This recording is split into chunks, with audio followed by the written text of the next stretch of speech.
Downloading and installing the TextBlender. First go to the www.languages.dk website. You can also go directly using the address here. You click on the tools.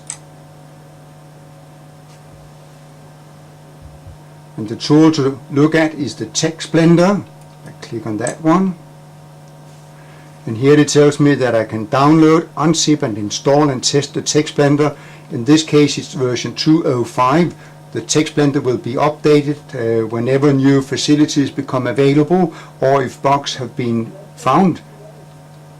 So I click on it and I select I want to save it. I want to save it in an empty area, so I go to the local drive C, where I create a new folder which I call the TextBlender.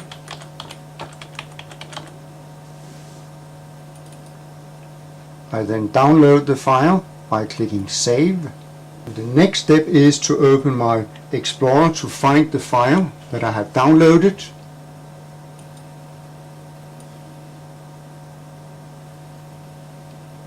It was the TextBlender. I right-click the file and select Extract All. I click Next. I just want it in the same folder, so I click Next.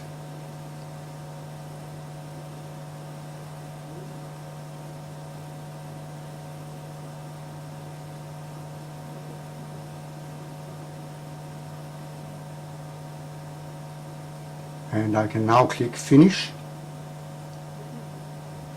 And these are the files that have been extracted.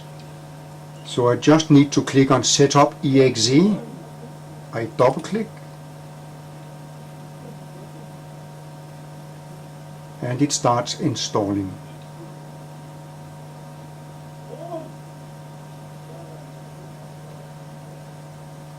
I click Next. You can decide where you want to install it. I just want to install it in my program files, TextBlender, and it's now called version 2.0.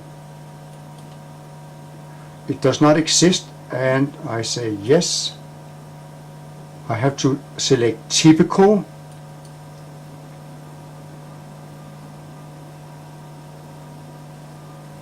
And the files are being installed now. And I'm now told that the installation is complete, so I click Finish. After installation, I go to my Start, All Programs, TextBlender, and click. You now have the options of pressing one of the buttons to change language. If I click Danish, you can see the instructions change, and also the navigation buttons change. The same goes with German, Greek, Italian, Dutch. Future versions of the TextBlender will have more languages, but will look similar, just with more buttons.